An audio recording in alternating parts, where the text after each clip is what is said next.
আসসালামু আলাইকুম ওরহমতুল্লাহি ওয়াবারাকাতুহু। প্রিয় গাইস, আমাদের মুসলমান বলে দাবি করার একটাই সত্য হচ্ছে নামাজ কায়েম করা। নামাজ শুধু পড়া না, নামাজ কায়েম করা।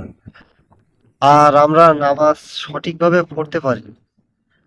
নামাজ পড়তে দেখা যাচ্ছে কেউ কেউ কাজ কামের সময় আগে কাজ কামকে গুরুত্ব দিয়ে নামাজ পরে পড়বো, নামাজ সময় আছে এখনো, লাস্টে এমন সময় দেখা যাচ্ছে আসর আজানের সময় হয়ে যাচ্ছে, তবুও জোহরের নামাজের টাইম হচ্ছে না, জোহরের নামাজ পড়ার সময় হচ্ছে না।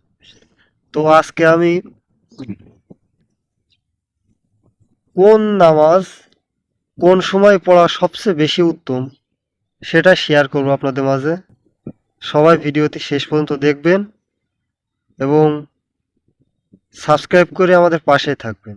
চলুন, ফজরের নামাজ ওয়াক্ত কখন বা ফজরের নামাজ পড়তে হয় কখন? সুবেহ সাদিক থেকে সূর্য ওঠার পূর্বক্ষণ পর্যন্ত ফজরের নামাজ পড়া উত্তম। এবং আমাদের কেউ কেউ পূর্ব আকাশ লাল হয়ে যাওয়ার পরেও নামাজ মন থাকে না, নামাজের কথা মনে আসে না। কোনো বস্তুর ছায়া তার দ্বিগুণ হওয়ার পূর্ব পর্যন্ত জোহরের নামাজ পড়া উত্তম।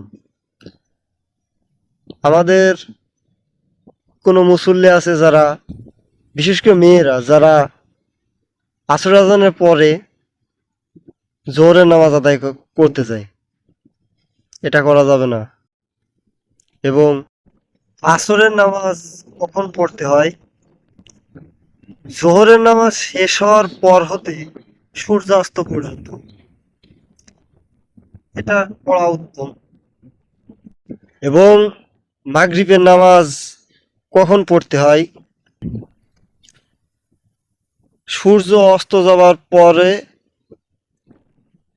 পশ্চিম আকাশে লালিমা বিরাজ করা পর্যন্ত মাগরিবের নামাজ পড়তে হয়। এবং এবং শেষমেশ এশার নামাজ কখন পড়া উত্তম, কোন সময় পড়া উত্তম এবং কতক্ষণ এশার নামাজ পড়া যাবে সেটা আপনারাই বলুন, কমেন্টে লিখে জানাবেন। এবং তাহাজ্জুদ নামাজ কখন পড়তে হয় আপনারাই কমেন্টে লিখে জানাবেন। এবং এরকম ভিডিও আরও পেতে হলে অবশ্যই আমার চ্যানেলটি সাবস্ক্রাইব করে আমাদের পাশেই থাকবেন। আপনারা পাশে থাকলে ভিডিও বানাতে আরো উৎসাহ পাবো। ধন্যবাদ। আসসালামু আলাইকুম ওয়া রাহমাতুল্লাহি ওয়া বারাকাতুহু।